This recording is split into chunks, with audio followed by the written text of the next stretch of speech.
बदर में बुरी तरह शिकस्त के बाद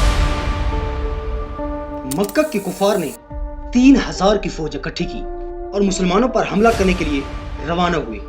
मुसलमानों ने मदीना की हिफाजत के लिए 1000 सहाबा की फौज तैयार की और फिर वही बदर वाला सिस्टम कि कुफार की फौज मुसलमानों की फौज से 3 गुना बड़ी थी। लेकिन इस बार मक्का की फौज के अंदर एक टैलेंटेड और यंग लड़का और भी था और जिसका नाम था खालिद बिन वलीद। रसूलुल्लाह सल्लल्लाहु अलैहि वसल्लम ने मदीना के अंदर लड़ाई करने का मशवरा दिया, लेकिन ज्यादा साहबा ने कहा कि मदीना से निकलकर ऊपर डेजर्ट के इलाके में लड़ाई की जाए और रसूलुल्लाह सल्लल्लाहु अलैहि वसल्लम ने अपनी राय छोड़कर मेजॉरिटी की राय इख्तियार की और मदीना से 1000 सहाबा लड़ाई के लिए रवाना हुए। रसूलुल्लाह सल्लल्लाहु अलैहि वसल्लम ने अपनी फौज को 3 ग्रुप्स में डिवाइड किया, मुहाजिरीन, औस और खजरज। 1000 सहाबा में से सिर्फ 100 के पास बॉडी आर्मर्स, शेल्स वगैरह थे और सिर्फ 50 घोड़े थे। उसके मुकाबले में 3000 मक्का की फौज आकर उहद के मकाम पर खड़ी हुई और मुसलमानों का इंतजार करने लगी। इस फौज के सेंटर को अबू जहल के बाद अबू सुफियान लीड कर रहे थे। उनके लेफ्ट में अबू जहल का बेटा इक्रमा और राइट साइड में 33 ईयर ओल्ड खालिद बिन वलीद घोड़ों के साथ लीड कर रहा था। मक्का के 3000 फौजियों से लड़ने के लिए जब 1000 सहाबा उहद के मकाम पर पहुंचे, अब्दुल्ला बिन उबई सबसे बड़ा मुनाफिक, उसने कहा कि हम तो नहीं लड़ेंगे भाई, ये तो खुदकशी है। अब्दुल्ला बिन उबई और उसके 300 साथी मुसलमानों की फौज से अलग हो गए। ये एक बहुत बड़ी साजिश थी।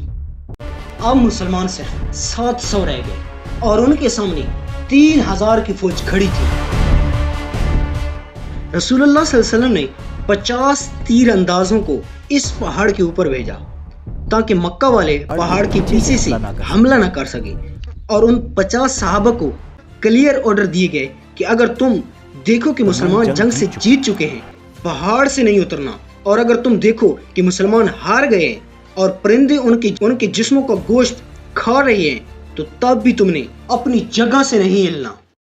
काफिरों की फौज से एक बंदा सामने आया और मुसलमानों को चैलेंज किया तो हजरत अली ने जाकर उसको जहन्नम में डाल दिया। फिर उसका भाई सामने आया, फिर हजरत हमजा ने उसको भी खत्म कर दिया। फिर वहां से आते गए और मुसलमान काफिरों को मारते गए। इसी के साथ दोनों फौजों ने हमला कर दिया। पहली लड़ाई थोड़ी सख्त हुई, लेकिन आहिस्ता आहिस्ता सहाबा उनको क्रश करने लगे और मक्का वाले हौसला हारने लगे और थोड़ी सी लड़ाई के बाद बिल्कुल बदर की तरह कुफार मैदान से भागने लगे। क्लियरली ये लग रहा था मुसलमान ये जंग जीत रहे हैं, इसलिए पहाड़ पर खड़े 50 तीर अंदाजों में से 41 जीत की एक्साइटमेंट में पहाड़ छोड़कर माल इकट्ठा करने के लिए नीचे उतरे और पहाड़ के ऊपर सिर्फ 9 तीर अंदाज रह गए। खालिद बिन वलीद इंतजार कर रहे थे। जैसे ही वो नीचे उतरे, खालिद बिन वलीद अपने घोड़सवार के साथ फुल स्पीड पहाड़ के पीछे से गए। अब the game is completely change.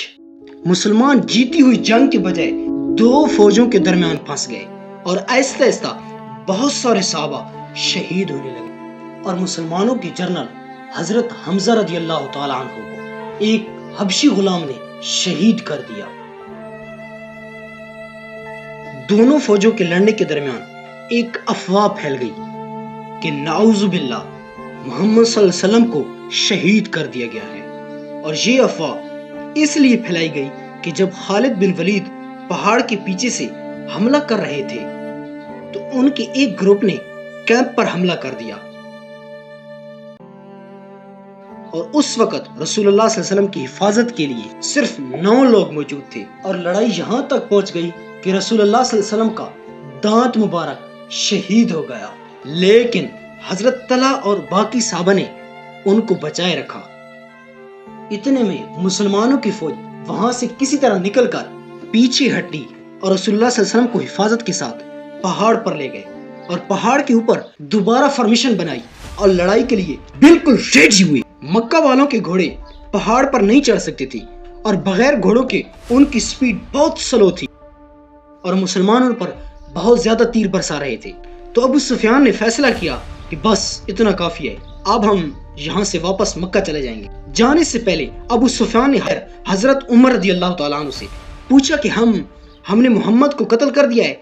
तो हजरत उमर ने कहा नहीं, वो तो बिल्कुल ठीक है। और हजरत उमर ने फरमाया कि ये जो तुम कह रहे हो वो सुन रहे हैं। इसी पर अबू सुफियान को बहुत ज्यादा गुस्सा आया, क्योंकि उन्होंने ये जंग इसलिए की थी कि मोहम्मद सल्लल्लाहु अलैहि वसल्लम को नाउज़ु बिल्लाह मिन ज़ालिक शहीद कर दिया और मदीना पर कब्जा किया जाए। लेकिन इनमें से कोई ख्वाब भी पूरा नहीं हुआ।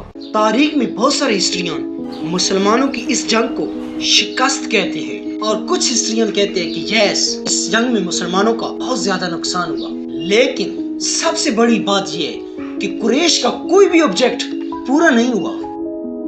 इस जंग से मुसलमानों को बहुत नुकसान हुआ, लेकिन एक चीज मुसलमानों ने इससे सीख ली, कभी भी अपने लीडर के ऑर्डर के खिलाफ नहीं जाना।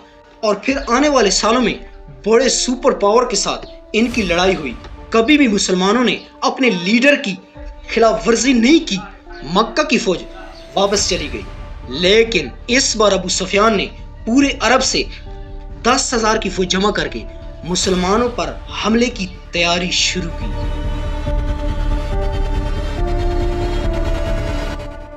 सब्सक्राइब।